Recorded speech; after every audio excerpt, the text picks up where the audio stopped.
આજરોજ નવાયાર્ડ વિસ્તારમાં જે ફતેહગંજ પોલીસ સ્ટેશન વિસ્તારમાં આવેલો છે ત્યાં એક સગીર વયની દીકરી ઉંમર વર્ષ 15 એની ઉપર બળાત્કારની ફરિયાદ એ દીકરીની માતા દ્વારા આપવામાં આવેલી છે.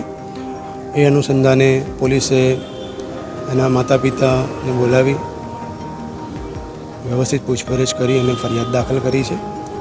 ફરિયાદમાં એની માતાને જે સગીર વયની દીકરી છે એમને 2 આરોપીના નામ લખાવ્યા છે.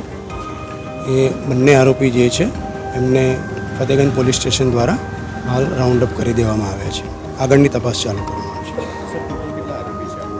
અત્યારે ફરિયાદમાં જે બતાવેલા છે એ ટોટલ 2 આરોપી છે અને બંને આરોપીને પ્રથમ એક આરોપીને પકડ્યો અને એના લગભગ કલાક 1.5 કલાક પછી પોલીસે અલગ અલગ વિવિધ ટીમો બનાવી અને મારી એલસીબી અને ફતેહગંજના ડિસ્ટર્બ દ્વારા બીજા આરોપીને પણ રાઉન્ડ અપ કરીને લાવવામાં આવ્યા છે. દીકરીનું અત્યારે મેડિકલ જે છે કરાવવામાં આવી રહ્યું છે. આગળના પુરાવો એકત્ર કરી અને આગળની કાર્યવાહી કરવામાં આવશે.